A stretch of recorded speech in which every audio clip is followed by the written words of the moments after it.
Salut, vous êtes sur le podcast littéraire L'Ivresse, où l'on discute d'une lecture commune autour d'un verre. Comme d'habitude, je suis en compagnie de Clément. Bonjour. Et de Morgane. Salut. Et nous allons parler du livre Point cardinal de Léonore de Recondo, qui a été proposé par Morgane cette fois-ci. Comme d'habitude, je préviens tout le monde, on va sûrement spoiler des morceaux du livre, donc si vous ne l'avez pas lu, peut-être reportez votre écoute à plus tard, mais surtout revenez. On va faire le podcast comme d'habitude en 3 parties, avec une présentation du livre et de notre dégustation. Ensuite, la discussion générale autour du livre, et enfin notre découverte culturelle. Morgane approuve. La question du jour. Noël approchant, dites-moi ce que vous offririez à un ami comme livre pour cette occasion. Lequel ce serait donc et pourquoi ? Si je devais offrir un livre à un ami, ce serait forcément un polar, parce que je fais partie des gens qui aiment offrir des choses qu'ils aiment. Offrir un polar que j'ai pas aimé, même si je sais qu'il va plaire à la personne, j'aime pas trop, parce que j'aime bien offrir un cadeau qui me plaît aussi. On a dit un polar, et pour plaire au plus grand nombre, je partirais sur un polar accessible qui fait pas trop peur, du genre quand j'y pourrais lire, par exemple.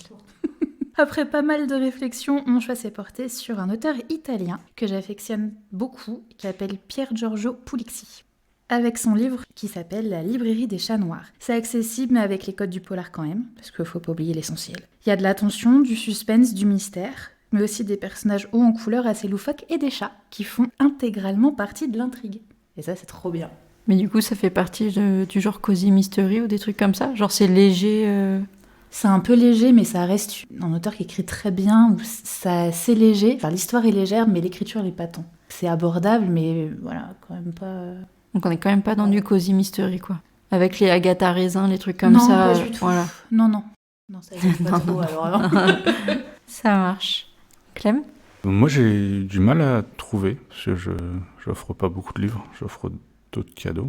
Du coup, mon idée serait de partir sur le cycle des robots d'Asimov. Plus dans l'idée de faire découvrir de la SF, je trouve accessible, qui est une sorte de base de la SF. En commençant par le premier tome, parce qu'en vrai, il y en a beaucoup, donc c'est un peu long. Ce sera un cadeau un peu relou, mais en commençant sur le premier tome, je trouve que c'est une bonne façon de savoir si la personne va aimer la SF ou pas. Et du coup, si on restera copain ou pas. En fait, c'est une bonne idée, parce que du coup, t'offres le premier tome à un Noël, et après, t'as tes idées de cadeaux pour... 7 ans. Voilà. C'est parfait. C'est malin. C'est malin. Et toi ? Alors moi, je trouve ça hyper difficile parce que j'ai du mal à trouver un que je pourrais offrir à tous mes potes, tu vois. En fait, pour chaque pote, je pourrais choisir un truc différent. Mais du coup, en réfléchissant bien, en cherchant, en disant non, pas un classique, parce qu'il y en a plein qui n'aiment pas ces types de textes. Pas un truc trop historique, ça peut être vite un peu indigeste à lire. Enfin, je suis partie sur du polar. C'est incroyable, même j'y crois pas. Je pense que c'est un des rares que j'ai lu de ma propre volonté. Ça s'appelle Ma mémoire assassine de Young-Ha Kim, littérature coréenne. C'est l'histoire d'un ex-tueur en série qui reprend du service. Seul bémol, il a 72 ans et il vient d'apprendre qu'il a Alzheimer. Du coup, c'est mon cadeau de Noël, c'est ça ? Je l'ai pas lu, ça m'intéresse vachement. Mais je te le prêterai. En fait, il est drôle et je trouve que c'est un des rares livres qui m'a surpris dans toute sa construction. Que ce soit l'histoire, je me suis fait mener en bateau, mais d'une force incroyable. Après, je lis pas ces romans-là, donc c'est facile de m'emmener en bateau, mais vraiment, tu vois, j'ai quand même lu du Stephen King pour ma culture. Et là, mais je me suis attendue à rien. Il y a de l'humour, mais vraiment, j'ai ri en le lisant. C'est un livre où je me dis, il est accessible. Le polar, ça reste le genre le plus lu en France. Donc, ça serait un livre que je pourrais conseiller à n'importe quel de mes amis, je pense. Même ceux qui sont flippés de la vie comme moi. C'est super intéressant, en tout cas, ça me donne vachement envie de le lire. Mais je te le passerai, il est super. On va quand même, pendant ce podcast, faire 2 dégustations, donc un sans alcool et un avec alcool. Le sans alcool est un cocktail, donc c'est par celui-ci qu'on va commencer. C'est un cocktail à base de gin sans alcool, puisque dans le livre, on retrouve page 149, 150. 149. 149. C'est incroyable. Je l'avais en tête. La citation est « Laurent et Solange sont dans le salon. Tard dans la nuit, passablement éméchés, des heures qu'elles discutent, un verre à la main, gin pour elle, whisky pour Laurent. » Comme ils sont un peu éméchés, on s'est dit, on va aller sur du soft, partons sur du sans-alcool. Là, on est parti sur recette de cocktail de Morgane, du gin sans alcool, un peu de thé noir Earl Grey, de l'eau gazeuse, du citron et du sirop de cassis. Mis à la fin pour donner un peu un dégradé de couleur qui rend un truc assez joli. Petit bémol sur le gin sans alcool, du coup, qui vient de Sober Spirit. À la base, c'est vraiment un gin alcoolisé dont on a extrait l'alcool pour quand même garder la saveur. Ça permet de garder tout le goût du spiritueux en retirant l'alcool. Il faut savoir qu'ils font aussi du rhum, du bourbon. Ils expliquent que c'est un procédé hyper coûteux parce qu'en fait, il reste plus beaucoup de quantité après avoir extrait l'alcool. Mais cet alcool peut être recyclé dans tout ce qui est industrie, par exemple, de parfum. C'est Donc super peut-être que intéressant. vous parfumez au gin, les gars. Et c'est bon. C'est super bon, c'est léger de ouf. Putain. Mais j'ai trop envie de le goûter avec du... Parce que c'est bon, mais il manque le côté... Enfin, il manque le côté alcool, quoi, tu vois. Ouais, mais du coup, je trouve qu'on n'a pas un côté ultra sucré pour un cocktail. C'est hyper agréable. Je pense que l'été, c'est hyper frais. Ouais. L'été, ça passe super bien. Clem est perplexe. Mais on sent quand même le goût du gin. Bah moi justement j'aime pas trop le gin Ah, de base. merde. Ah bah oui, bah du coup... Mais si j'aime bien du coup. Ouais, Enfin parce que justement je trouve qu'on que sent vraiment le gin. Hein. Et c'est perturbant de pas avoir le goût de l'alcool. Oui, ça surprend. Ouais, c'est trop bizarre parce que t'as vraiment le goût du gin, mais il y a un goût en moins. Ah, je trouve que c'est moins. Ou alors peut-être que j'ai goûté des gins dégueux et que c'est pour ça que j'aime pas, mais je trouve que le goût du gin est là, mais du coup le fait qu'il n'y ait pas d'alcool, moi je trouve ça meilleur. Bah du coup, c'est doux. C'est Le vachement cocktail est bon. très très doux, quoi. Ouais, il est On cool. sent le thé, mais c'est, je pense, juste ce qu'il faut. On a le côté bergamote un peu, mais... C'est exactement ce que je pensais. Le bergamote. Bah oui, La j'osais bergamote. pas le dire, mais.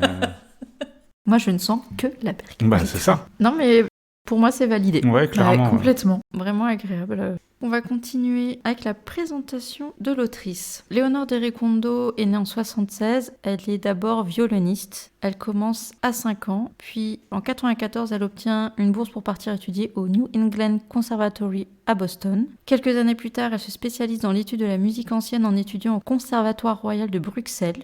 En 2022, elle est lauréate du concours Van Wassenaer. C'est exactement ça. Je pense qu'on a la prononciation. Oui. Et elle se produit avec les musiciens du Louvre ou encore les poèmes harmoniques en tant que premier violon.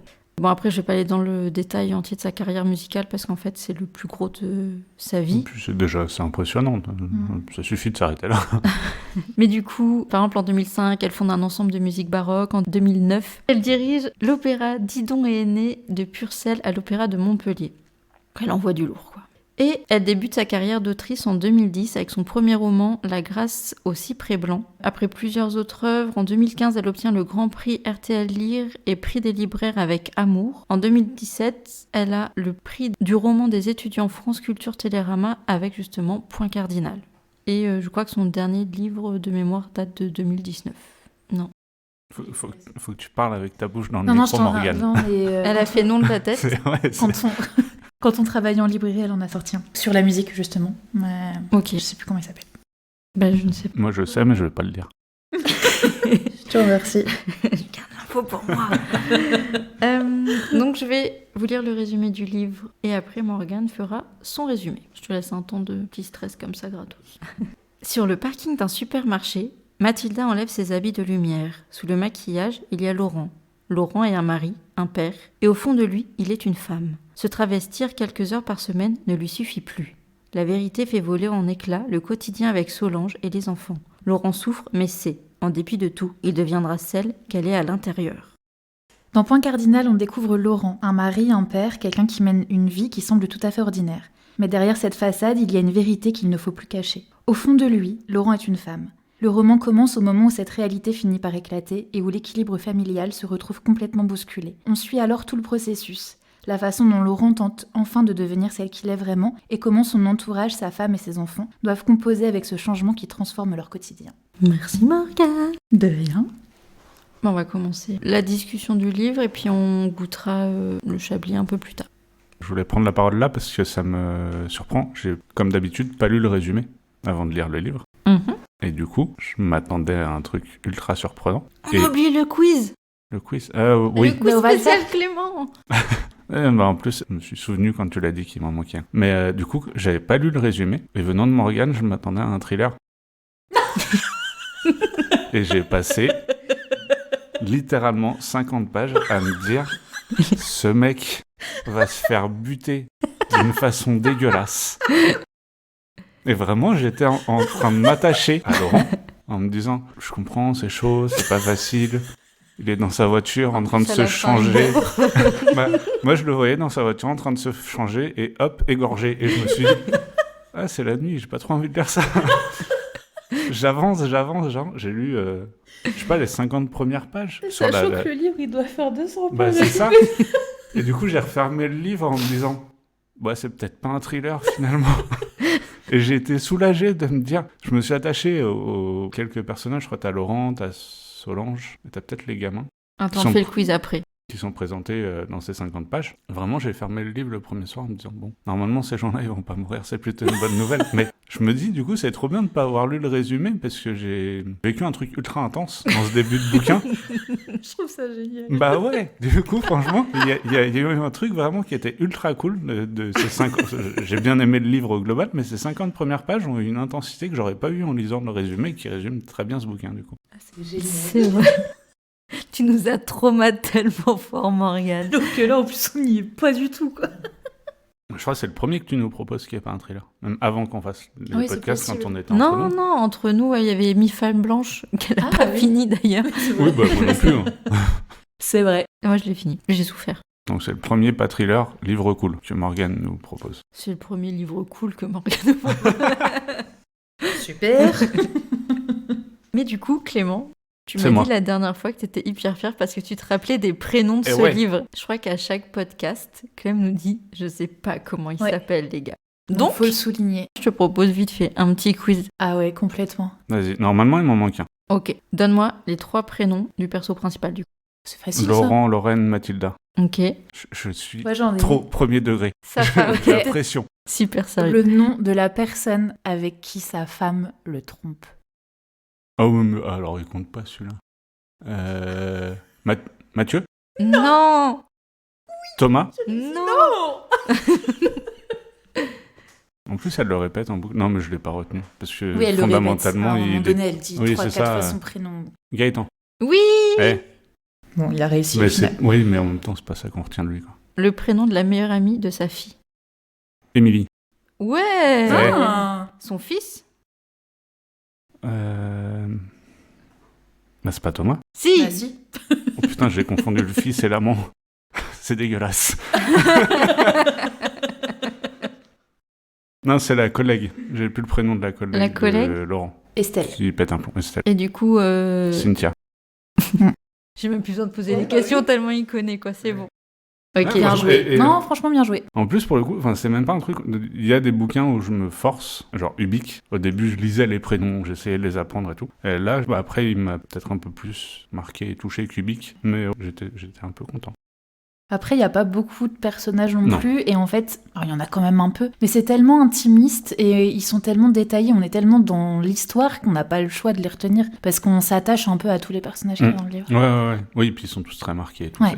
Complètement. C'était le livre facile pour retenir, mais je les ai presque. Non mais franchement, je suis admirative parce que Ah je vois ouais, que depuis le temps qu'on lit ensemble, c'est la Je première crois que- fois. ouais, c'est le premier, je pense. C'est la où- première fois que tu me retiens un prénom. Le nombre de fois on a parlé de livre et tu me disais « Mais si, là, lui Après, le la... mec qu'on voit apparaître sur 3 pages au milieu, devine !» Après, la question, c'est est-ce que je m'en souviendrai dans 23 minutes. À chaque Parce que- épisode, on fera le test. Clément, tu L'enfer. Moi, je pense pas parce qu'en fait, je sais pas si je vous l'ai dit, mais je l'avais déjà lu. Je m'en souvenais plus. Alors que moi, je pense qu'il va me marquer pendant un moment. Mais en fait, je me suis souvenu en le voyant dans ma bibliothèque que je l'avais lu et qui m'avait marqué. Je me souvenais du thème, mais j'avais plus les détails. Et j'ai eu envie de le relire et je me suis dit, en fait, c'est le moment. Autant le relire dans le podcast et faire partager parce que je me souvenais que j'avais trouvé fort à certains moments et que ça m'avait que ça m'avait percuté, quoi. Mais du coup, il t'a marqué sans te marquer plus. Enfin, Mais t'es parce un que j'ai entre-deux. une mémoire de poisson rouge qu'en fait je retiens pas. Je sais qu'un livre m'a marqué, mais je le saurais pas forcément. Là, je me souvenais que c'était des phrases, des moments où vraiment j'ai coupé ma lecture parce que je me suis dit ouais c'est fort. Alors ça m'avait beaucoup touchée, mais je me souvenais juste que ça m'avait touchée. Et du coup, t'as une bibliothèque infinissable. Tu peux tous les relire. Ouais, ça veut surtout dire que le prochain épisode, c'est un pacte, en fait. Non, mais Quoi comme ça, nous, on gagne du temps. Moi, je me rappelle un peu de ce que je lis quand même. Bah ouais, on laisse juste relire Morgane, et puis on recommence. Hein. Mais ouais, du coup, vous avez trouvé lecture plutôt cool, quoi. Au final, pour vous deux. Ah ouais, moi c'est même plus que plutôt cool. Je le classerais dans lecture marquante, dans le sens où c'est un sujet que je connaissais pas du tout et que j'ai jamais abordé dans quoi que ce soit. Et il est tellement bien raconté que ça reste, je pense et j'espère que ça restera quelque chose dont je me souviendrai et que je serai content d'avoir lu. Donc plus que cool. Je le mets au-dessus des bouquins que j'ai trouvé juste cool, quoi. Ok. Moi, j'ai bien aimé, mais c'est pas un coup de cœur, quoi. Je trouve que l'écriture est maîtrisée, le sujet est... Je pense que c'est une bonne entrée en matière sur le sujet pour quand on n'y connaît vraiment rien, pour comprendre un peu ce qui se passe, en fait. En fait, c'est juste comme ça. C'est pas un truc qu'on réfléchit, c'est pas un truc qu'on dit « Ah, demain, je deviens trans ». Et du coup, je le trouve bien emmené sur plein de choses. Je trouve plutôt intéressant le rapport aux autres, même si ça m'a beaucoup énervé. Il y a beaucoup de comportements que je trouve vraiment énervants. En même temps, Et moi, on rentrera sûrement plus en détail après, mais... je les ai trouvés très naturels. En fait, Alors, la plupart, oui. Mais par contre, tu vois, Solange, donc la femme de Laurent, je pense que je l'aurais eu en face de moi, je l'aurais secoué très fort, quoi. j'ai eu les deux. Au début, elle m'a énervé. La première partie, c'est un des trucs que j'ai noté, c'est que elle a une réaction qui est si forte et qui doit être si blessante que j'ai trouvé que c'était abusé. Enfin, il y a toute une partie du livre où elle le considère comme quelqu'un de malade. Elle lui dit, elle le dit, elle l'envoie chez un psy qui est complètement taré. Toute cette partie-là, je l'étais là, en fait, ça se fait pas ce que tu fais. Enfin, tu vois, c'est blesser la personne que t'aimes. Après, t'avances dans le livre où elle commence à accepter à vivre avec et expliquer qu'elle s'est sentie trahie. Alors, ça justifie pas de parler de cette façon, mais je peux comprendre que tu te sentes trahi dans cette situation-là. Mais du coup, j'ai trouvé que, en fait, c'est une réaction presque coup de sang que je m'attendais à voir de quelqu'un, mais que je trouve dommage d'imaginer que les gens réagissent comme ça, quoi. Je pense que dans son cas, déjà, le truc, je pense qu'elle est choquée parce qu'elle l'apprend pas par lui. Oui. Tu vois, le fait qu'elle l'apprenne parce qu'elle pense qu'il la trompe, elle le suit et qu'elle découvre ça comme ça, en mode ultra brut, sans lui avoir eu aucun indice à aucun moment. Bon, c'est choc, quand même... attends, en fait, je découvre que la personne avec qui je vis depuis 20 piges, c'est pas du tout la personne que je pensais. C'est la personne que je suis censée le mieux connaître, et non. Je me dis, est-ce que cette première réaction de lui dire non mais en fait t'es malade, on va te soigner, c'est pas qu'elle le pense, mais c'est parce que ça permettrait un retour à la normale. Tu vois, c'est pas un truc que... Elle se dit pas oui il est malade. Juste, est-ce que du coup ça peut... Toi, si c'est ça, si c'est qu'une passade, on peut revenir ce qu'on était avant. Elle le présente. C'est un chapitre où on est de son point de vue à elle. Elle le dit plus ou moins qu'en fait, ce qu'elle voudrait, c'est retourner au moment où sa famille était une famille, d'après ses mots, normale, et que c'est ça qu'elle recherche. Et effectivement, enfin, tu vois, je comprends j'imagine le choc que ça doit être de vivre ce truc-là. C'est vrai que, avant de prendre ce pas de recul, moi, au début, j'étais là, c'est la méchante de l'histoire, et Ouais, mais à elle est côté violente, de ça, quoi. à aucun moment elle pense le quitter.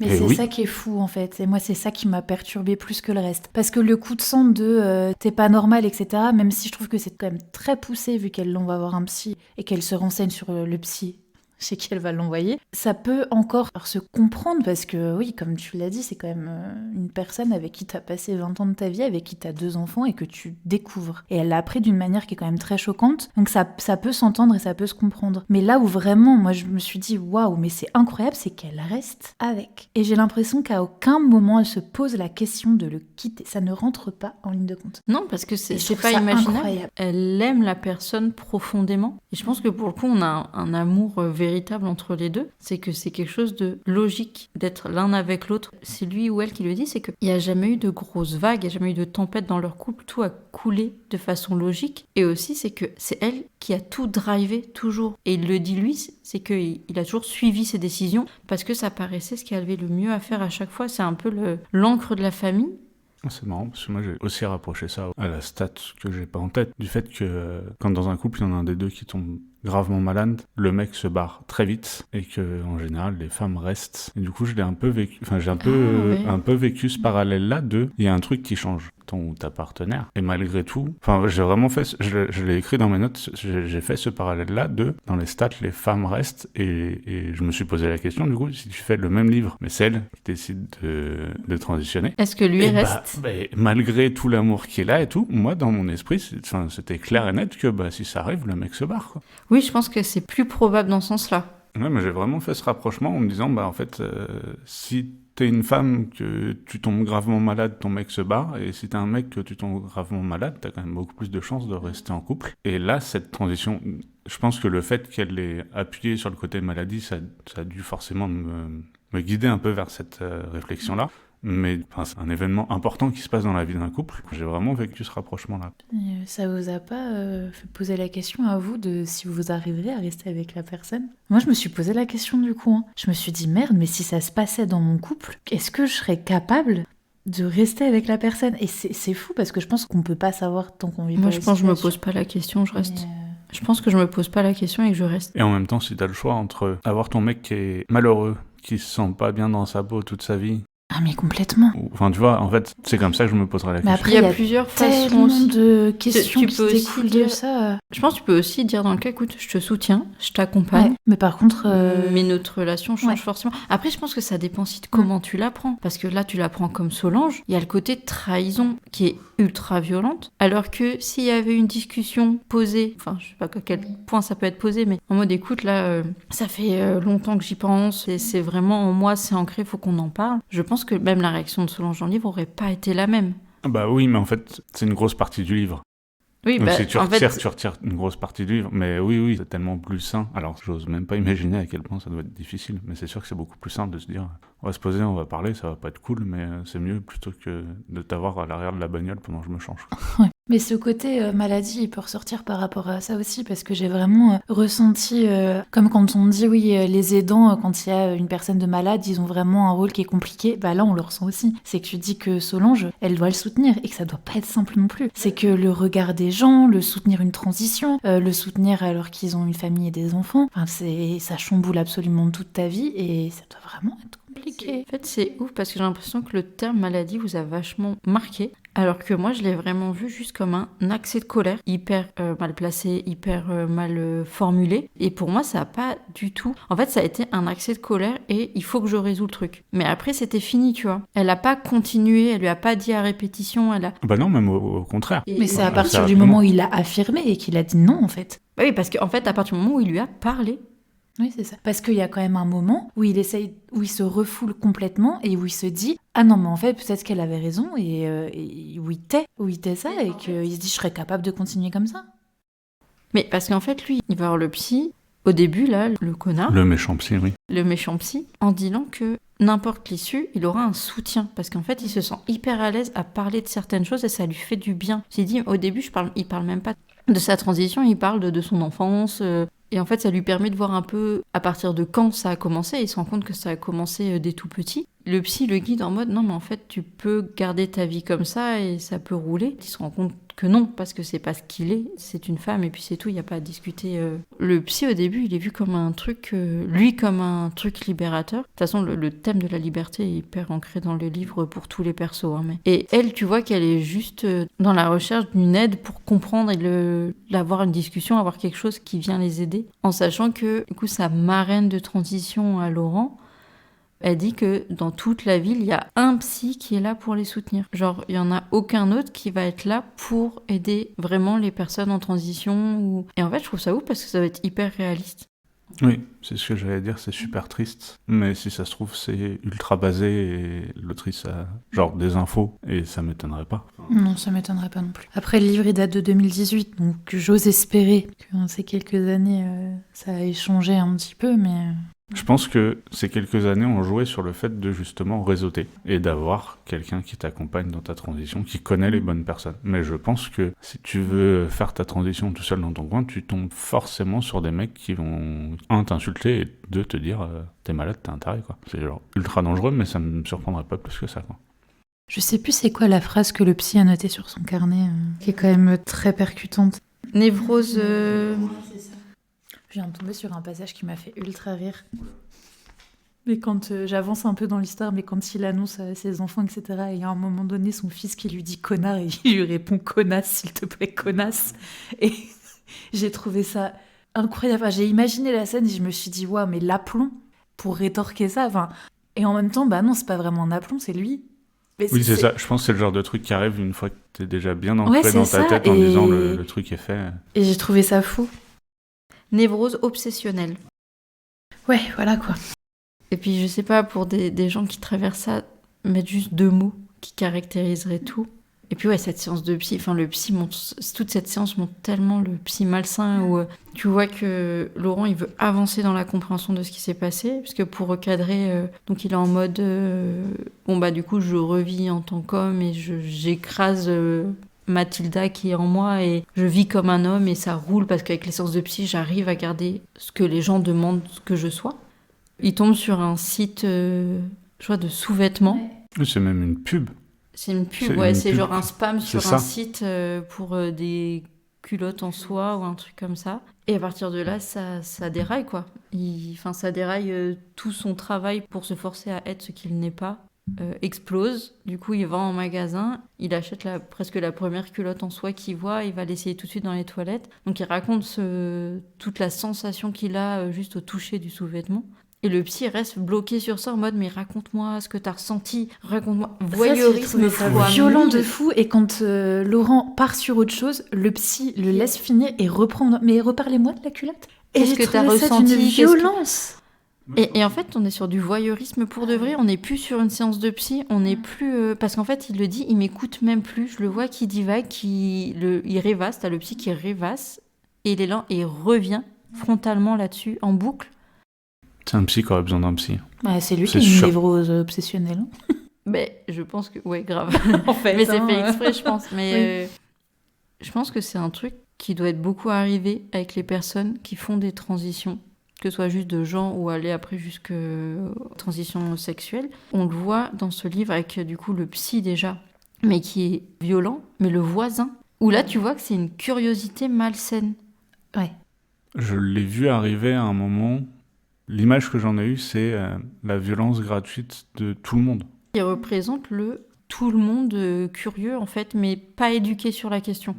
Ça t'intrigue de savoir qu'est-ce qui fait que tu deviens trans, parce qu'en fait pour beaucoup de gens il y a un déclic à un moment.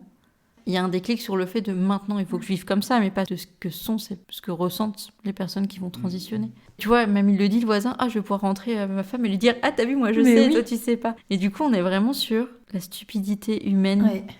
La stupidité humaine, là, il y a le moment où il est convoqué à son travail, que j'ai trouvé hyper violent.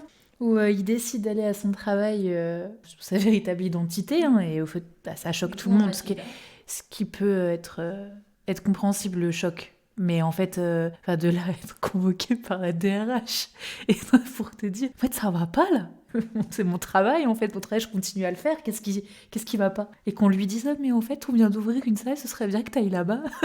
À Brest, c'est Ouais, pas ça qu'il dit. c'est ça. Faut que tu partes à Brest. Bah, bien Ce sûr. sera mieux de recommencer tout à zéro. En fait, mec.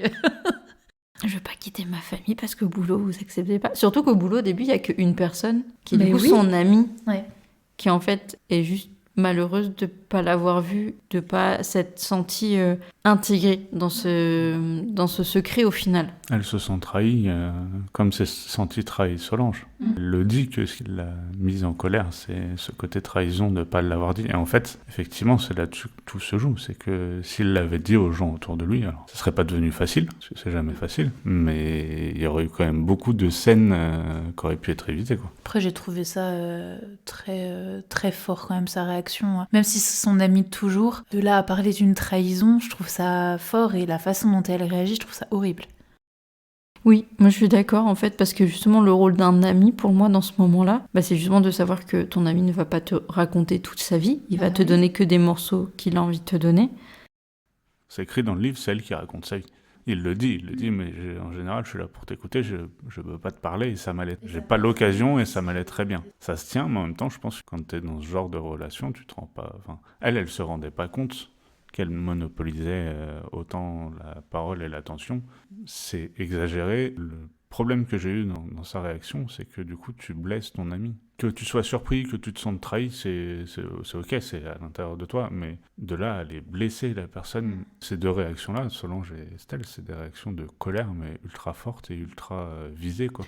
Là où je peux comprendre que Solange, elle se sente trahie, parce que c'est quand même sa femme, et qu'il y a quand même un niveau qui est quand même plus grand. Quand c'est ton ami, c'est pas ton intimité non plus, tu lui racontes pas tout. Et le but d'un ami, c'est de soutenir, c'est d'écouter, c'est pas de juger, et c'est pas justement de se sentir trahi. C'est plutôt d'être à l'écoute et de dire, ok, tu m'en as pas parlé, mais en fait là, t'es en train de le dire, donc je vais t'écouter et je vais t'aider, en fait. Moi, il lui a pas dit, hein. Et juste, Ouais. enfin, elle est juste arrivée Ouais, comme mais ça au même. boulot. Le problème, c'est que c'est pas juste, elle lui fait la gueule. Ah oui, non, C'est non, c'est Elle est elle qui violente, fout hein. le bazar au boulot et qui fait qu'en sorte que elle envoie des mails au RH. C'est elle qui le met dans une difficulté. Je trouve que sa réaction, dans tous les personnages du livre, en tout cas dans les proches, c'est elle qui a la réaction la moins légitime. Et la plus violente. Ouais. Enfin, pas forcément la plus violente, mais C'est pas la plus violente, mais ce que Cynthia dit quand elle explique à Mathilda, à ce moment-là du livre, que tu sais pas d'où viennent les coups et que c'est ça qui fait le plus mal, c'est clairement ça, quoi. Justement, est-ce que c'est pas le rôle de ce personnage-là de montrer... Parce qu'en fait, une des questions que je me suis beaucoup posée aussi, c'est à quel point l'autrice s'est renseignée avant de faire le bouquin. Parce que moi, je trouve que le bouquin est ultra didactique, intéressant. Et je sais pas si c'est une question de... elle a bossé dessus, c'est... à l'instinct et vraiment sans recherche du ressenti du livre, je pense qu'elle a quelqu'un dans son entourage qui a fait une transition. Ouais. Mais C'est ce je que je pense me suis parce dit. qu'en fait, on sent une sensibilité et quelque chose de touchant et de vrai. Donc en fait, oui, pour moi, c'est quelque chose qui l'a touchée de près. Ou alors, je la vois pas forcément s'être documentée parce que je sens pas de la documentation à l'intérieur du livre. Non, mais... Tout est sur le ressenti, En fait, c'est sur l'humain. Ouais, c'est ça. C'est vraiment sur Ouais, l'humain. complètement. Oui, mais pas- c'est de la documentation, d'aller Oui, voir des gens qui ont fait la ouais. transition et de prendre des infos. Parce que ce truc de prendre des coups de tu sais pas d'où ça vient, c'est des choses que des gens ont vécues et ont dû en parler, tu vois. Donc c'est plus ça la documentation, c'est pas effectivement... Pour savoir que si tu veux faire ta transition, faut trouver les bons psys. Moi, c'est une réflexion que j'aurais pas eue. Je trouve que c'est un truc où il faut que tu connaisses des gens dedans, ou que tu connaisses des gens qui l'ont fait, qui ont essayé de le faire, ou que toi-même t'aies essayé ou tu l'aies fait, tu vois. Ouais, je pense qu'après, c'est pareil, quand tu commences une transition, bah, tu vas te rapprocher de personnes qui en ont déjà fait, qui vont pouvoir te guider. Je pense pas que tu puisses... Enfin, tu peux, mais je pense que c'est encore plus dur si tu le fais seul, quoi. Parce qu'en fait, ton entourage va pas forcément connaître les procédures. En France, je crois que tu es quand même obligé d'avoir tout un suivi psychologique, d'avoir des validations psychologiques. Il me semble que c'est quand même plus lourd que ce qui est décrit dans le texte. Non, parce que dans le texte, ça va très vite. Oui, comme Mais- le reste. Je pense que c'est un résumé. Ouais. Et puis c'est pas sur ça qu'elle axe de toute façon l'œuvre, mais c'est pareil, les hormones, elle les a très vite. C'est pas comme ça. Et normalement, tu les as Normalement. pas aussi Non. vite, quoi. Là, elle prend un rendez-vous, on lui donne l'ordonnance et Oui, c'est facile. c'est facile, C'est alors pas que le je cas, ne pense pas que ce soit autant le cas. Je vais me dire que c'est l'inverse, à mon avis. Ça doit être l'enfer de te faire juger par des gens avant d'avoir le droit à ça. Mais en fait, il y a tout un réseau qui fait que, en parlant avec des personnes qui transitionnent, on te donne des noms et c'est de ces Ah noms-là bah que tu ouais, vas ouais, voir c'est et ça. tu sais que tu as arrêté d'hormones. Et je sais aussi qu'il y a beaucoup de trafic, de trafic d'hormones, hein. De un tel qui va prendre moins et qui va prendre plus, mais qui va filer. Ah ouais? Oui. Et je pense que ça doit être hyper dangereux en plus de sortir des dosages.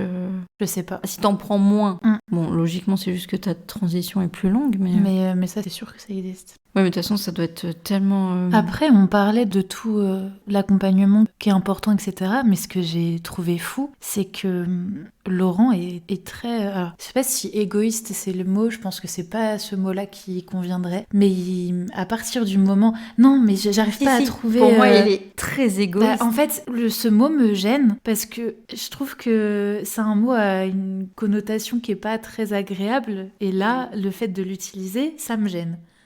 Moi, non. Alors, il y a une part, il a raison de dire, mais en fait, je vais pas attendre votre validation pour faire certaines choses, genre des amis, du boulot. Mais il a un comportement où il va l'imposer, par exemple, à ses enfants, avec une force. Il a J'ai trouvé ça dur. Alors que ses enfants, du coup, qui sont ados, il leur impose en se disant ça n'aura aucun impact. À l'adolescence, c'est déjà quelque chose de dur à vivre en soi. T'es vraiment en plus dans la recherche de repères sur qui tu es, ta famille, que tu repousses en plus en général. Et là, la personne qui est censée être ton plus gros repère, et surtout pour Thomas, du coup, qui était tout son socle, il est en mode, mais non, mais en fait, c'est comme ça, tu vas vivre avec, et du coup, bah, je continue de t'emmener à l'école en étant une femme. Et en fait, il leur laisse même pas le temps de donner leur avis, de se préparer, de préparer les copains, parce qu'en fait, ça peut devenir du harcèlement pour eux derrière. Et le fait qu'il n'ait aucune communication là-dessus avec ses enfants, moi j'ai trouvé ça très égoïste et très violent. Ouais. En fait, à partir du moment où il prend les hormones, c'est que lui. Et il se met des œillères, c'est qu'il regarde plus autour, il n'en parle même pas. C'est-à-dire, il en parle même pas à Mais sa c'est femme. à partir du moment où à table, c'est même avant, sa femme le découvre, ils en parlent plus. Elle a posé des questions, mais il répond très vaguement.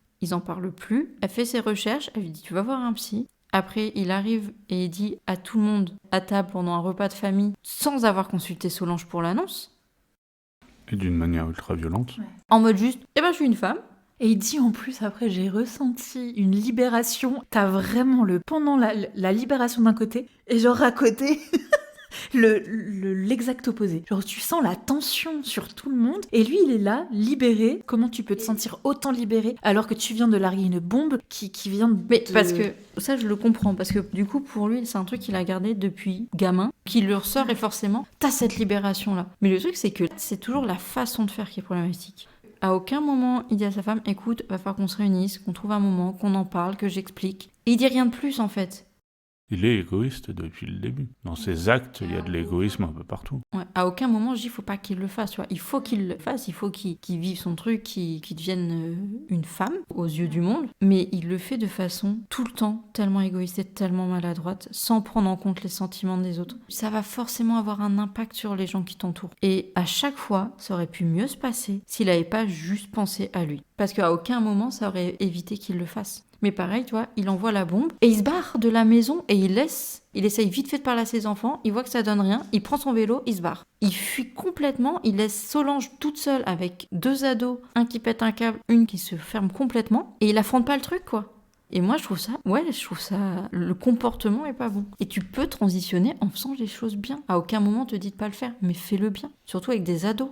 Une femme, parce que sa réaction, elle est difficile pour tout le monde, quoi. Et après, il y a sa fille qui fait ce qu'il aurait dû faire. Genre se renseigner et juste clouer le bec à tout le monde en faisant un exposé sur qu'est-ce que c'est que la transition. C'est ça qu'il aurait dû faire. Expliquer les choses. Ah, mais sa fille, elle... Incroyable. Le personnage est dingue parce que du coup, ado, elle voit son frère qui vrille et qui comprend rien. Elle arrive à mettre des mots. Et au début, elle craque aussi. Elle appelle son émission de radio, là, des cœurs perdus, là où tu vas raconter ta vie. Et même là, tu vois qu'elle est maligne parce qu'elle sait que quand on lui dit oui, pourquoi t'appelles, elle dit oui, c'est une histoire de mec, machin. Parce que tu sais que si tu dis mon père est trans, faut que j'en parle, ça passera pas parce que ce sujet trop délicat. Tu vois la réaction de l'animateur. Oui, il est pas bien. Et en même temps, à sa merci, place... on va passer à quelqu'un d'autre. J'avoue qu'à sa place, tu dois trembler. Bah surtout que tu peux pas dire de faux pas, quoi. T'as la radio. Et puis tu peux pas la recaler, quoi. Non, mais en fait, toi, on ne te parle pas. Ouais, non, c'est... Et tu vois, je pense que c'est son truc libérateur à elle. Elle avait besoin. Parce qu'elle s'énerve, en fait. C'est là où elle dit, mais je comprends pas pourquoi il fait ça, pourquoi il nous balance ça comme ça. Et une fois que ça c'est fait, elle arrive à prendre les trucs en main, elle arrive à en parler, elle arrive à affronter et commence à éduquer les gens. Ouais. La façon dont elle le fait, je l'ai trouvé ça touchant dans le livre, et je me dis en tant que daronne, du coup, parce que là, il est déjà Lorraine à ce moment-là, je pense que si ça arrive en vrai, ça doit te faire vriller, quoi. La fierté, c'est ça doit être complètement fou. Elle le dit à ce moment-là, qu'elle a été lâche toute sa vie par rapport à ça, et que sa fille de 16 piges, en un claquement de doigts, elle prend tout en main, et elle y va, et il n'y a pas de problème, quoi. Vraiment, c'est fou. J'ai bien aimé cette partie-là sur ce que ça voulait dire aussi. Peut-être que j'extrapole et que je suis parti dans mon monde, mais de changement de génération, tu vois. Parce que tous les gens qui posent problème à la transition sont des adultes. Il y a Thomas qui part en vrille, mais j'ai trouvé ça... Je sais pas si c'était voulu, mais la génération des jeunes gère mieux ce genre de situation que nous, en tant qu'adultes, avec l'éducation qu'on a eue. Et alors, encore une fois, je sais pas si c'était voulu, mais je l'ai vraiment senti en mode... cette gamine, c'est un peu ça le rôle du livre, c'est de dire que peut-être qu'il y a une génération qui sera plus ok avec ça, ou qui saura juste plus l'expliquer, quoi. Oui, enfin, à l'opposé, t'as le fils Thomas qui, lui, est dans le rejet. Mais je pense que la trahison, lui, il a dû la ressentir, mais d'une manière. Genre, il y a ton père qui te dit oui, on va faire du foot parce que c'est ce que je faisais quand j'étais jeune, tu vois, ça va te plaire comme ça m'a plu à moi. Et en fait, t'apprends que non, la seule chose que tu pensais partager avec ton père est en fait fausse parce que lui, il a jamais aimé ça. Et qu'en plus, t'apprends que. Mais je crois que c'est ça qui fait le plus mal à et Thomas. Je pense que c'est ça qui en doit fait, c'est pas la transition mais en oui. soi, quoi. C'est juste le fait que tout ce que j'ai construit dans notre relation, tu me dis qu'elle est pas vraie parce que pour lui, Laurent aurait pu être Lorraine en aimant le foot. Bah oui. Il l'impose en l'emmenant habillé. Toi, Thomas, on voit que ça le perturbe plus. C'est que à aucun moment il est préparé et tout est imposé. Thomas, il vrille et il est aussi dans sa recherche de liberté et il finit par partir en pension et on voit qu'il se recadre et qu'il devient beaucoup plus serein. C'est marrant ce truc de libération que tu disais tout à l'heure. Chacun a son chapitre de tu sens c'est la libération et tu sens que les persos changent. Enfin, il y a vraiment un... Si, elle l'accepte et elle l'accompagne. Pour moi, la libération de Solange, c'est un peu Gaëtan. Non. Moi, je trouve que Solange, il est plus compliqué le personnage sur le recherche de liberté. Toute sa vie, elle a cherché à être libre. Mais sauf qu'elle est tellement ancrée dans des moules qu'on lui demande avec sa mère, avec tout ça, qu'elle n'y arrive jamais. À la fin, elle est toujours pas libre. Parce que son couple va toujours pas bien, elle trompe Lorraine, parce qu'elle est focus sur l'aspect physique du sexe. Elle est toujours pas libre. J'ai trouvé qu'il y avait du mieux à un moment, mais effectivement, vu comme ça... Elle est vraiment centrée sur l'aspect physique pour le coup. Ouais, mais tu vois, dans l'accompagnement, c'est peut-être ça qui a fait que je l'ai imaginé un peu mieux, c'est qu'elle participe à l'accompagnement. Quand ils se retrouvent au café à remanger ou reprendre un verre ensemble, j'avais l'impression qu'il y avait eu cette libération, mais Mais en fait, elle reprend... pas tant que ça. C'est ce que Claire et Thomas, ses enfants, lui reprochent. Elle fait comme s'il y avait rien. Elle continue, sans ressenti, elle avance. Le seul truc qu'elle s'accorde, c'est choper un gamin. Ouais, il a 23 ans, je crois, dans le livre. Je précise, parce que du coup, il est pas mineur. Oui. Quand tu dis gamin, c'est... En plus, ce que ça veut dire sur ton âge, surtout. Parce qu'un gamin à 23 ans... Je suis la plus jeune de cette pièce, alors chute. Continue ton mocktail sans alcool. Après, verveine et au lit. Du coup, je suis perdue dans ce que je dis.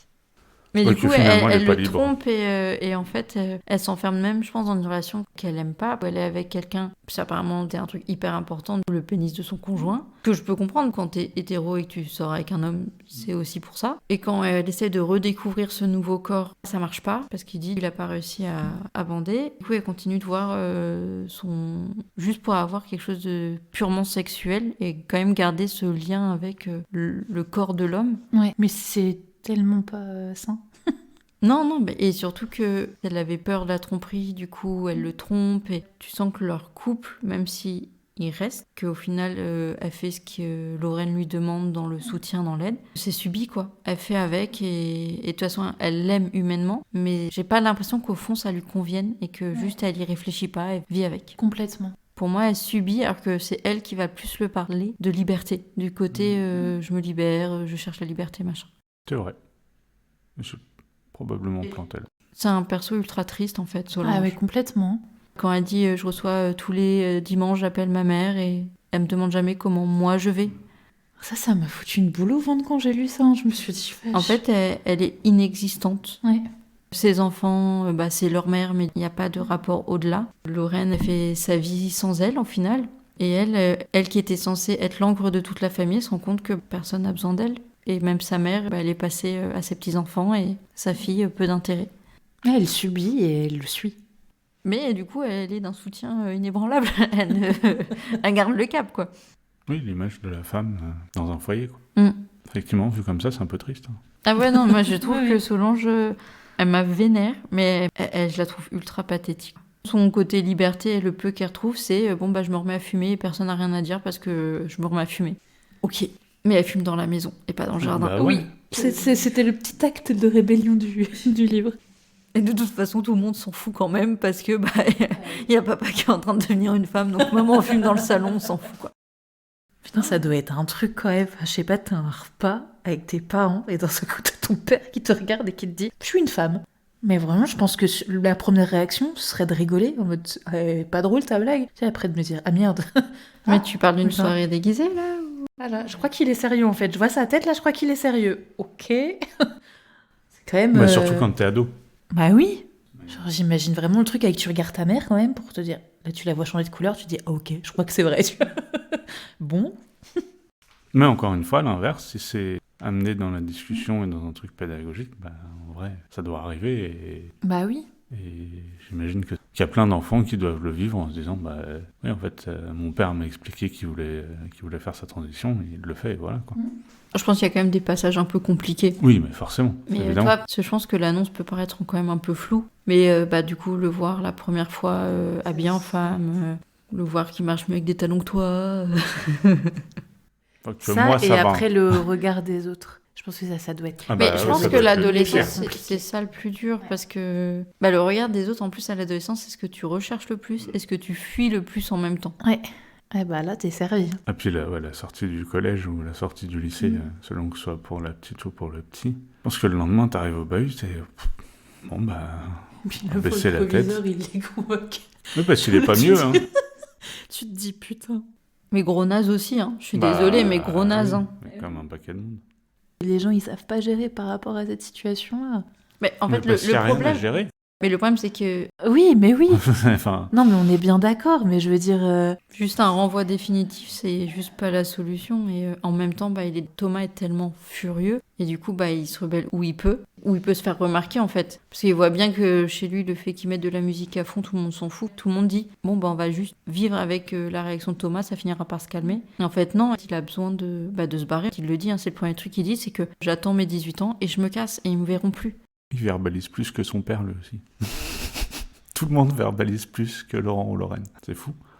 Chaque perso a son intérêt, quoi. Et j'ai beaucoup aimé, à la fin, quand ils sont tous ensemble avec Cynthia, la marraine de Lorraine, dans la transition, Solange, Émilie, Claire. Jusque-là, Elle est là, Solange ? Je crois que oui, elle est là. Ouais, elle est là.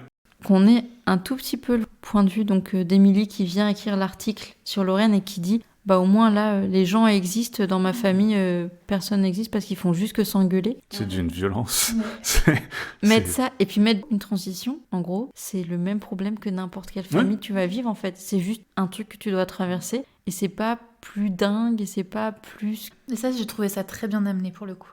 Mais surtout que ça ouvre à quelque chose de banal. Au lieu d'avoir un truc exceptionnel, je pense que c'est un côté libérateur pour les personnes qui vont être en pleine transition. Ça devient quelque chose de moi mes parents transitionnent et puis toi tes parents s'engueulent. Life quoi. Ça fait partie des trucs qui me font dire faudrait le partager ce bouquin.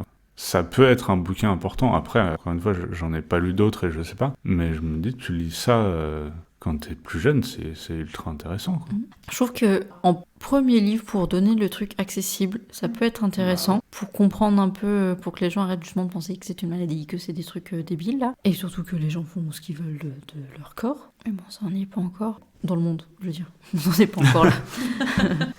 Mais je trouve qu'il y a quand même des trucs où c'est un peu maladroit. Parce que, par exemple, dès le début, elle parle d'une personne transsexuelle, alors qu'au début, elle est que transgenre. Et ça, c'est une amalgame qu'on peut faire, je pense. Je me dis que il est pas vieux non plus, il est pas récent non plus. Est-ce que à ce moment-là, c'est pas le mot qu'on utilise ? Enfin, je sais pas, tu vois. 2017, c'est pas si vieux, je pense. Dans les Mais oui, moi, premières générations. Il y a des passages qui m'ont un peu gênée aussi, dans ce sens-là, en me disant, en fait, oui, ça peut être une première approche, mais... Oui, c'est pas une bible ou un dico. Mais oui, si tu veux, par exemple, t'es quelqu'un qui a toujours été ultra fermé sur le sujet, tu lis ça, ça peut potentiellement t'ouvrir un peu les yeux et te permettre d'être un peu moins stupide.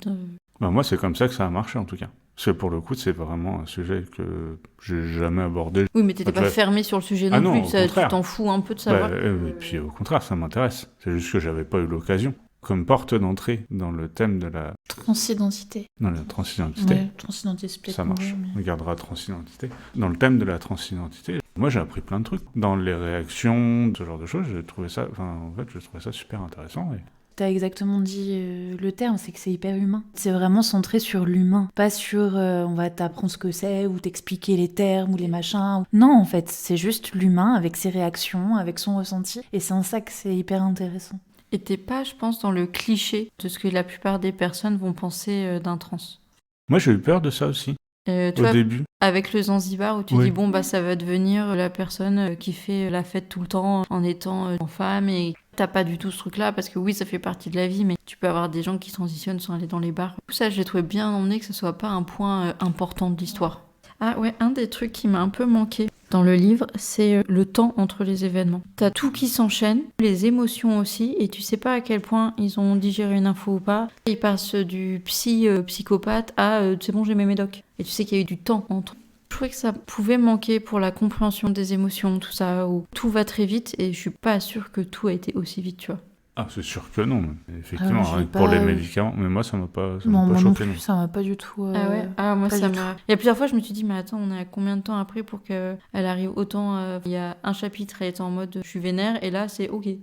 Je pense que je l'ai pas ressenti parce que l'écriture est quand même à certains moments c'est limite poétique, les phrases sont on ressent le côté humain jusque dans l'écriture. Oui. Même à certains moments, je me suis pris des uppercuts. Des fois il y a des phrases qu'elle écrit, c'est cinglant, ça prend aux tripes. C'était une réaction de oui ou de non ? Moi non. Ah ouais ? Moi, il y a des moments où vraiment ça m'a pris et où c'était fort, quoi, où j'ai dû arrêter. C'est pas à ce point-là, mais moi j'en ai noté.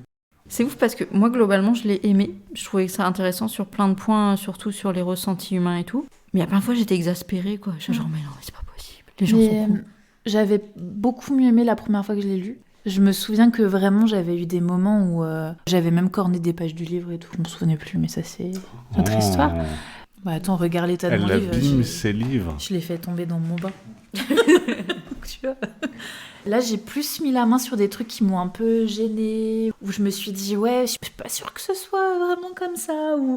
Je pense qu'il y a des trucs qui m'ont sorti du livre plusieurs fois. Et je pense que c'est ça qui a fait que j'ai peut-être pas eu un ressenti aussi fort que vous à la première lecture. Le coup où Laurent va enterrer la perruque de Mathilda. Alors déjà, tu ne pollues pas, tu n'enterres pas une perruque, merci. Il y a quand même plein de produits pourris là-dedans. Moi, mon côté écolo m'a fait waouh. Ça fait des cheveux au ver de terre. Et j'ai trouvé ça, tu vois, j'ai trouvé ça naze. Ouais, c'est symbolique, quoi. Oui, mais t'as peut-être d'autres trucs à faire symboliques que d'aller enterrer une perruque à 2h du matin. La façon dont c'est raconté est bizarre. Il raconte qu'il a des petits soldats. Dont... Mais non, mais ça, c'est de la libération C'est pas de littéral, l'angoisse, hein. quoi. C'est pas vraiment. C'est pas... Il a pas des... Ouais, mais moi, j'ai pas trouvé ça... Alors oui, j'ai bien compris que c'était... Oui, mais l'écriture, je trouve que... Je vois ce que tu veux dire dans le sens où à ce moment-là, l'écriture est moins fluide. Ouais. Et du coup, ça m'a moins... sorti. Moi, c'est plutôt ça qui m'a sorti que le côté cliché d'aller enterrer la perruque, même si je me suis dit, bon, t'as pensé que c'était à ce moment-là qu'il allait se faire tuer, du coup? Ah non, bah j'étais passé à autre chose. Ça aurait été le bon moment. Bah, et voilà, on enterre un truc et tout. Ouais, mais c'est des, T'aurais pu partir, c'est hein. des cheveux qui sont enterrés, ça me dérange pas. Moi, je m'en rends pas compte. Je garde mes perruques. Oh, si t'en as vraiment et que tu les mets quand t'es tout seul. Bah, aucun intérêt. Hein. Bah pourquoi Au début, il le fait quand il est Parce tout que si seul. je voulais cacher être chauve, je cacherais que je suis chauve quand il y a des gens, pas quand je suis tout seul. Ça ne fonctionne pas. Non, mais moi, sur le style d'écriture, j'avais l'impression que c'était quelqu'un qui me racontait un truc. J'ai peut-être plus accepté les défauts qu'il y avait, dans le sens où ça va tellement vite, les chapitres sont tellement petits, que moi, j'avais juste l'impression d'avoir quelqu'un qui, par-dessus mon épaule, hyper qui me... fluide, hein. Ouais, c'est ça. Mais il se lit très très vite. Ah oui. Ouais. Mais Et par il exemple, dit bien et... moi, il y a quand même plusieurs fois où elle passe de la troisième personne du singulier à la première personne du singulier, sans crier gare. Et ça me sortait à chaque fois, quoi. Ah non, je pense que la première ou deuxième fois, et après je m'y suis fait, j'ai trouvé ça au contraire, ça apportait un truc un peu comme, je sais pas, des vagues. Tu lis et t'as quand même des trucs qui viennent, et je sais pas, j'ai trouvé ça intéressant. J'ai un exemple. Mais avant cela, il veut se voir, va dans le couloir et se découvre dans le miroir en pied. Je suis belle. La robe noire me donne de l'allure. Il est soudain fébrile, cherche la bouteille. Il devra attendre s'il veut se maquiller correctement. C'est pas du tout là. Bah si. Mais si, ça Ah si, je suis belle. Je le lis sans réfléchir. Ouais non, moi ça m'a pas perturbée du tout. Moi, chaque fois qu'il y a eu le cas, ça arrivait plein de fois, et même quand des fois avec Thomas ou les autres, ça m'a tout le temps sorti des livres. Ouais, je peux comprendre. J'avais pas vu avant que tu me le dises. Ah, moi je le sentais, mais... Après, sinon, je change de sujet parce que voilà, je Tu fais sais ce que bien je me veux. prévenir, parce que on n'était pas prêts.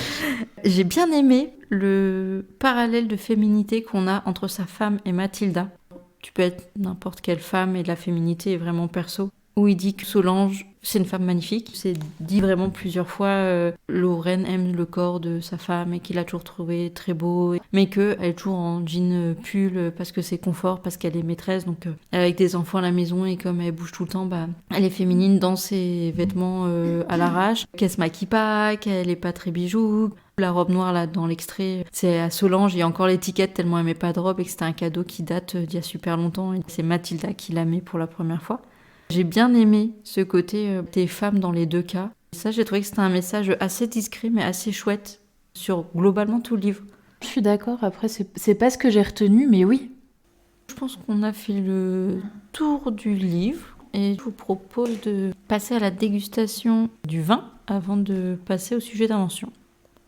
Et donc je rappelle juste que l'abus d'alcool est dangereux pour la santé, à consommer avec modération.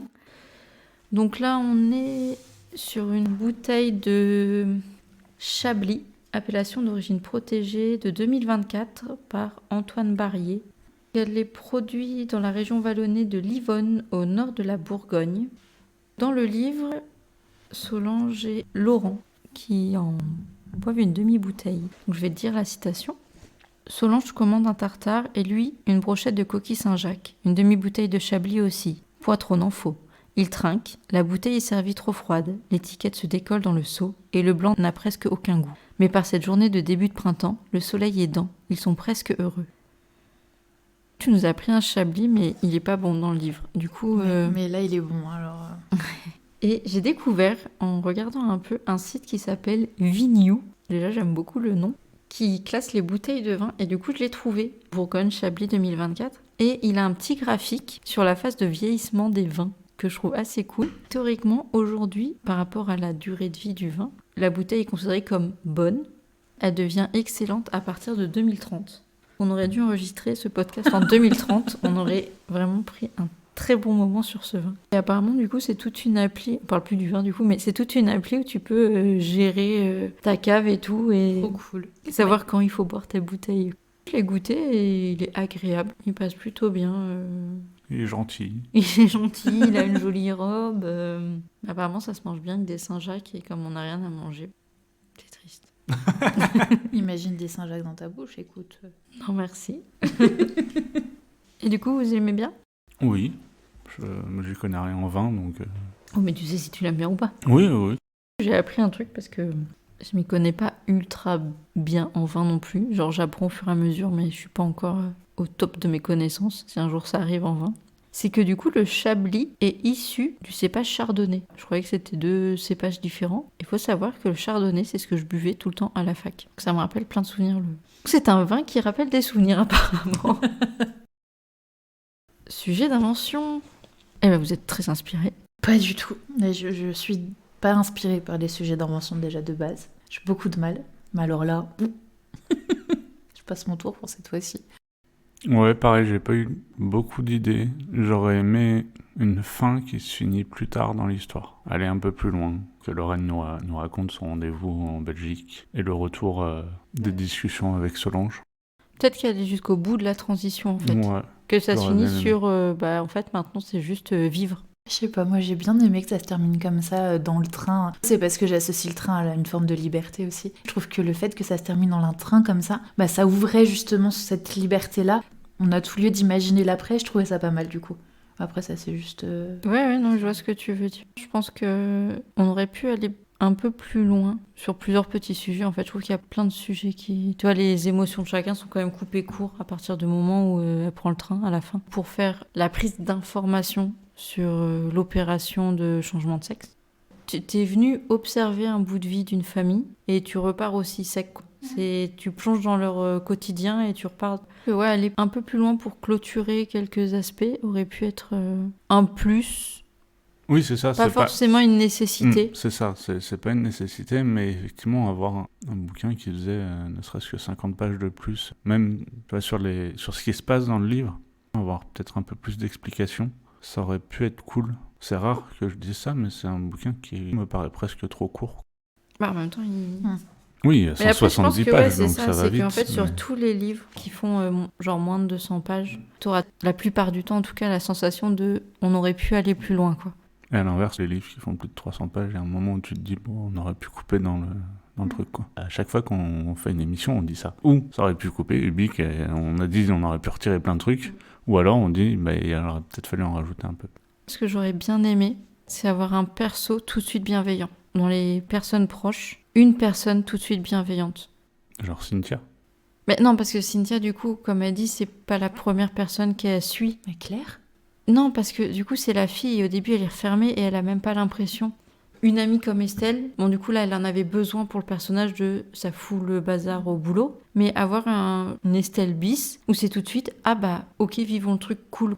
Même son collègue qui est syndiqué, qui vient la défendre, c'est par politique. C'est pas par bienveillance. Ah oui. Oui, complètement. Je trouve que ça, c'est un peu dommage de pas avoir ce perso qui est juste de bah écoute, vas-y, je te soutiens, je peux t'accompagner à ton premier rendez-vous, pas dans le rendez-vous, mais juste à la porte. Je sais pas exactement comment on aurait pu apporter un soutien comme ça à ce moment-là, parce que c'est pas quelque chose que j'ai vécu, donc je peux pas dire là c'est le moment idéal, mais avoir ce soutien ultra juste positif et bienveillant. Mais avec quelqu'un qui n'est pas impliqué. Parce que toi, Cynthia, elle est déjà impliquée un peu, parce que c'est une transition qu'elle a déjà finie. Donc elle connaît, c'est un peu le guide. Et ça, j'aurais bien aimé. Ouais, ça aurait pu apporter pas mal de trucs en plus. Parce qu'il y a des gens qui réagissent comme ça aussi, quoi. Oui. C'est bien de le rappeler parce que c'est encourageant un peu. Et qui aurait pas forcément pris beaucoup de place, tu vois, même un secondaire ou un tertiaire. Juste, il y a une personne qui est en mode, bah, tu l'annonces comme ça, c'est ok, et en fait, j'ai pas mon mot à dire, et juste te dire, bah, si t'as besoin, tu peux appeler, si t'as besoin que je t'accompagne, c'est ok. Et viens, on va faire les boutiques, quoi. Puis, apparemment, Lorraine aime bien faire des boutiques. Quand Lorraine elle décide d'acheter son tailleur, elle se retrouve dans des boutiques avec des gens qui sont... Oui, c'est vrai. Et ça, c'est merveilleux. Attends, on n'a pas parlé de toute cette question d'argent dans le livre qui m'a fait vriller. Elle prend l'argent qui est dédié aux études de ses enfants Ah oui, si. pour Oui. faire sa transition. Ah oui, ça m'a révoltée. Alors, J'avais oublié. déjà, ça m'a vraiment énervée. Après, du coup, bah, faut bien trouver l'argent. Donc, à la limite, pour vraiment faire les opérations et tout, pourquoi pas. Mais pour s'acheter des tailleurs de luxe, sérieux, tu peux pas aller t'habiller à Kiabi comme tout le monde? Non, mais tu vois, je veux dire le truc de... Elle est vraiment en mode, elle s'achète du maquillage de luxe, elle s'achète des tailleurs de luxe. Mais t'as des enfants quand même qui ont des besoins. Bah, apparemment, c'est pas les études leurs besoins. De toute façon, lui, il part au foot. Donc, on sait qu'en général, quand tu fais du foot, les études, c'est pas le principal. Et je suis désolé, mais il n'y a pas beaucoup d'avant-centres qui ont fini prix Nobel. Et inversement, je pense que tu fais une équipe avec des prix Nobel, le match, il est long, tu vois. T'en as ou quoi? C'est en train de me faire penser avec l'équipe de foot avec les dictateurs de Fatal Picard. J'ai re-eu l'image genre en Big Bang Theory, c'est pas du foot, mais où t'as Sheldon qui fait un match de basket avec Gary, et c'est long, et il se passe rien. Toutes les scènes de sport de Big Bang Theory, c'est Oui. c'est compliqué, quoi. Oui. Tu vois, c'est un signe. C'est vrai. Ce truc de l'argent aussi qui était, moi, m'a quand même... Encore une fois, c'est ce qu'on disait tout à l'heure, très égoïste. Parce que vraiment sur le côté, pour l'opération et tout, je peux comprendre, parce que c'est un truc important. Et... Oui, que c'est un budget et qu'il y a besoin de le faire, mais effectivement, tu vas pas t'acheter des fringues. Surtout que quand tu vois les boulots qu'ils font, tu sais que c'est une classe moyenne. Oui, Ils ont pas... c'est pas des gens qui sont pétés de thunes et tout. C'est juste ce petit point qui m'a un peu vénère dans le livre. J'avais oublié, mais oui, quand j'ai lu ça, je me suis dit, ouais, mais attends, qu'est-ce que tu fais là? Moi, je me suis dit, bah, je prends le compte de mes enfants pour... Après, il y en a qui font ça pour acheter des Porsche. Mais c'est pas mieux. C'est même pire, je pense. Même. Oui, c'est Enfin, pire. Quitte à prendre l'argent de tes gamins, achète une bonne caisse. Pas une Porsche. Après, on sait pas quelles études voulaient faire Claire et Thomas. Non, C'est on pas sait dit. qu'ils les feront pas. Et voilà. Pas d'autres sujets d'invention. Vous n'êtes pas imaginatif sur ce... Non, ça a été compliqué sur celui-là. On fera mieux la prochaine fois. Je suis pas sûre, Clément. Je suis pas sûre. Bah attends. On le sait, c'est lequel la prochaine. Si, on fera mieux la prochaine fois. On fera vachement mieux.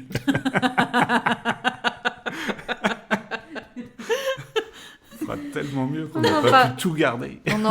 On en parle après. Bah, du coup, je vous propose de continuer sur le partage culturel. Battez-vous. Allez, Clément. C'est la première fois que je gagne une bagarre aussi facile. Déjà, ça rare que je gagne la bagarre, mais alors facilement comme ça. D'habitude, j'essaye de faire une reco qui corresponde avec ou le bouquin ou une partie du bouquin, mais je l'ai dit plusieurs fois, c'est un thème que je connais pas, que j'ai pas abordé. Du coup, j'ai cherché longtemps, et puis je me suis rappelé que c'était un peu notre épisode de Noël.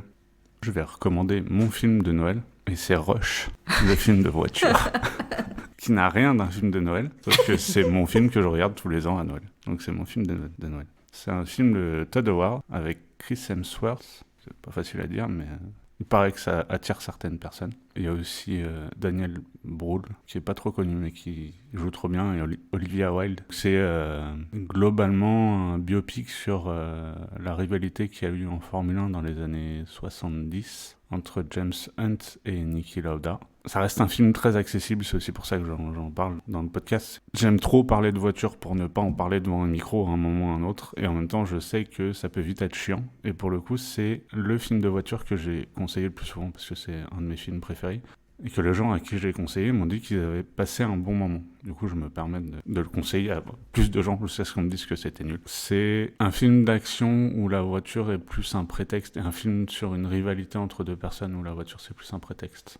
Et du coup, je fais partie des gens à qui tu l'as conseillé il y a quelques années maintenant. Effectivement, j'ai passé un bon moment devant, alors que pour le coup, c'était une période où on se connaissait. Oui. On commençait à se connaître, je crois. On était potes et surtout, tu n'avais pas encore réussi à te faire tomber dans la Formule 1. Mais on notera que tu as vu le film et qu'après tu as regardé de la Formule 1. C'est vrai, parce qu'il faut savoir que la Formule 1, c'est la meilleure télé-réalité du monde. Mais que là, ouais, si remarque, même dans le film, c'est un peu montré le côté télé-réalité. Ouais, un peu. Mais moins qu'aujourd'hui. Aujourd'hui, t'as vraiment... Le problème, c'est qu'à l'époque, c'était de la télé-réalité où les gens, ils mouraient dedans. Ouais, c'est vrai qu'on meurt moins. Mais il y a plein de petits potins croustillants. Parce que c'est ça, la F1. Et du coup, c'est ça qui fait que c'est un film qui est accessible un peu à tout le monde. Vraiment, même sans aimer la bagnole, il y a une histoire qui est intéressante derrière. Je tiens à préciser quand même qu'il faut prendre ça pour un film et que c'est pas l'histoire réelle. Ça reste un biopic, c'est inspiré de faits réels, mais ils ont quand même fait du grand spectacle avec une histoire. Il n'y a pas une scène qui se passe à Noël dans ce film ? Non, je crois pas, parce que y a pas de F1 à Noël. La saison s'arrête avant. Oui, mais tu le vois aussi dans la vie privée un peu. Ouais, mais très peu, et du coup, je suis à peu près sûr qu'il n'y a pas de scène de Noël. Il faut que tu le re-regardes et que tu me confirmes ça. Et si de du toute coup il y a façon, une scène de Noël. C'est mon film de Noël, donc je le regarde dans 2 semaines. Je le sais, c'est Et pas le choix. Du coup, à partir de là, tu nous diras si c'est une scène de Noël, si c'est validé ou pas. Pourquoi tu le regardes à Noël, si c'est pas un film de Noël ? Parce que j'aime pas les films de Noël. La période de Noël, en général, comme tout le monde fait des trucs en famille et que moi je le fais très peu, c'est un moment où j'ai le temps de regarder des films. Et du coup, je regarde quasiment tous les mêmes films. Une liste de films que je regarde à toutes les vacances de Noël, parce que je suis plus en vacances maintenant, mais j'ai pris cette habitude-là. Pour le coup, à Noël, quand je le fais tout seul, c'est rush et je me fais à manger un truc un peu cool. Et c'est mon Noël à moi. Du coup, Morgane, c'est quoi ton film de Noël ? J'ai pas de film de Noël, je crois. Enfin, si, mais ça Maintenant, va c'est être rush. The Holiday. Voilà, vraiment des films de Noël, quoi. Retour au collège, Freaky Friday. C'est trop bien ça. Non, ma reco, c'est un livre hyper feel good qui fait grave du bien.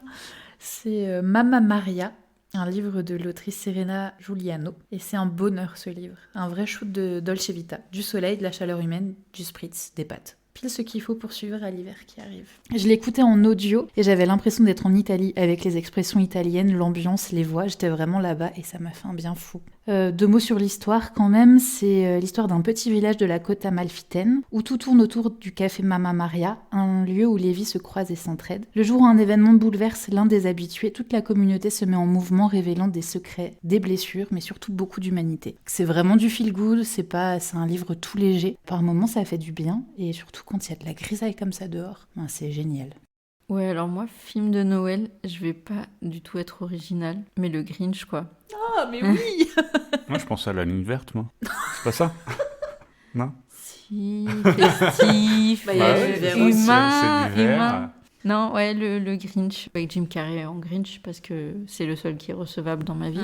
Et ouais, film de Noël, bon, c'est pas innovant, du coup, je pense que la plupart des gens le connaissent et l'ont vu. Bah moi, je l'ai jamais vu. C'est vrai. Mais non. Toute une éducation à refaire. Je n'ai plus les mots. Attends, je précise, j'ai jamais vu, parce qu'il y a ma maman qui écoute le podcast, et si ça se trouve, je l'ai vu quand j'étais jeune, je m'en souviens pas. Mais en tout cas, dans ma tête, j'ai jamais vu ce film. Je sais à peine à quoi ça ressemble. Maman de Clément, dis-nous en commentaire si Clément a vu le Grinch ou pas. Elle me le dira. Je sais même pas trop à quoi ça ressemble. C'est-à-dire que t'as dit le Grinch, la première image que j'ai eue dans la tête, c'était l'étrange Noël de Monsieur Jack. Et du coup, je sais que ça marche pas. On va se faire une session film à la maison, on va regarder le Grinch. Si. Mais non. Mais c'est mignon. Mais ça ne m'intéresse. C'est trop bien. T'as pas dit ça pour Rush, tu peux pas dire ça pour le Grinch. Bah, je l'ai jamais vu Rush. Et bah voilà, je regarderai le Grinch quand Morgane aura vu Rush. Mais ça se passe à Chouville. Mais Rush aussi. Bah Chouville, Rush. Du coup, faut regarder Rush en premier. Il passe vachement mais y a vite. pas de problème, on se fait une soirée, on regarde Rush et la soirée d'après, on regarde Grinch. Oui, mais... Moi, je regarderai Rush, quoi qu'il arrive. Mais tu vas regarder le Grinch aussi. Je suis sous le choc que je suis choquée. Après toutes ces années. je pensais qu'on était amis, Clément. Bah ouais, moi aussi. Mais du coup, c'est le mec en vert. Oui. Ah ok. Qui a un tout petit cœur. Il fait un régime pour qu'il devienne encore plus petit. Ça a l'air extraordinaire. Mais c'est extraordinaire. Mais ouais, franchement, Il est trop bien. Mais je le regarde tous les Noëls. Ouais, bah oui, pareil. C'est genre me Halloween. Pas comme ça. Mais si, tu me choques.